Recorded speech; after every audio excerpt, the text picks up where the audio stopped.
Brighton Boys er 4 små mænd, som bor på en japansk kyst, hvor de hver mandag skal opbygge deres lille promenadeby fra scratch, fordi en tsunami har væltet det hele i løbet af weekenden.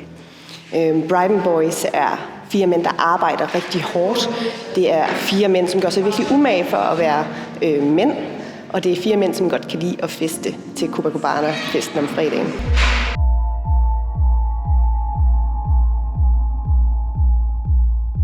Brighton Boys er et stykke, jeg har skrevet.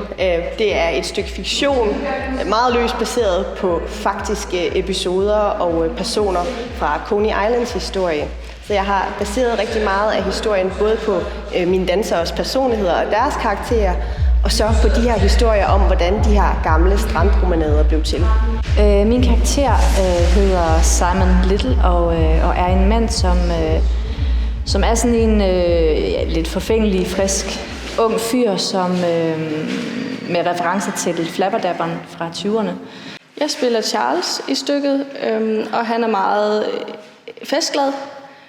Kan godt lide at feste og have masser af energi og er lidt snedig i det, og han trumfer lidt igennem det hele.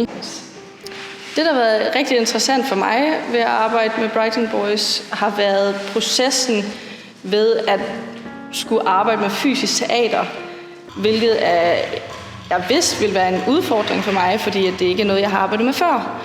Men det har givet mig utrolig meget at prøve at arbejde med dans og bevægelse på en anden tilgang, end hvad jeg er vant til. Brighton Boys' egentlige store udfordring er, at de ikke er små, hårdarbejdende mænd, men faktisk er 4 kvindelige dansere, som får at vide af en fortæller, at de er små mænd. Så udfordringen for dem er, at deres identitet faktisk ikke er deres egen, men de er fanget i nogle strukturer, og de er fanget i et syn på dem, som ikke er noget, de selv har valgt. Og fordi at de ikke selv er klar over, at de er i det her system, og bare bliver ved med at prøve at opretholde den her fiktive verden, de er blevet sat i, så ender de faktisk med at slide sig selv op.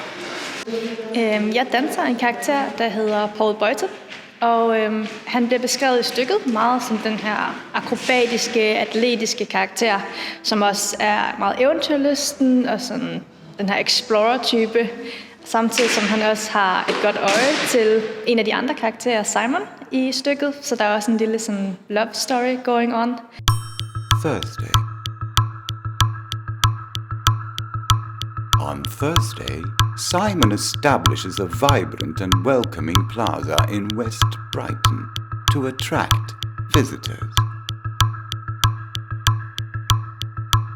Known as Little Plaza, it is situated next to a terminal he builds in a large, vacant area.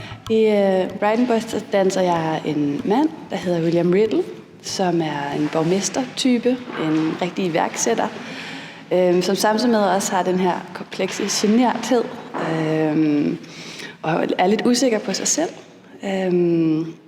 Og så er han også en ældre herre, der render rundt med stor ølvorm, og sådan, han har det godt.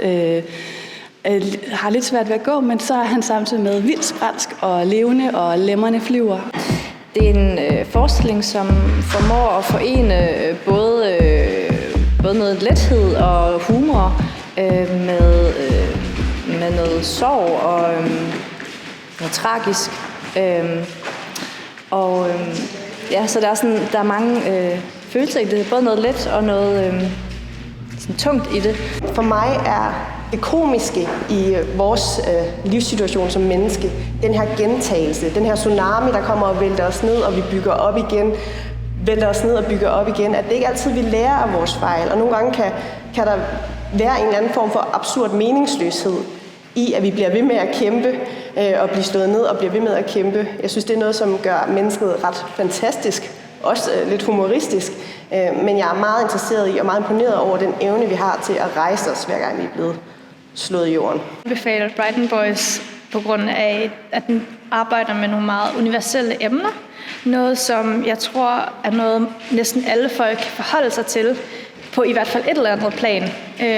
Der er meget dybde i forestillingen, og mange lag i det, så der er også en masse humor og en masse sådan spas og ballade, men under overfladen ligger der ligesom nogle virkelig universelle og sådan meget hverdagslige tematikker, som jeg tror resonerer hos rigtig mange folk. Man skal gå ind og se Brighton Boys, hvis man har lyst til en teateroplevelse, der er sjov og dyster, og har lyst til en masse pina coladas.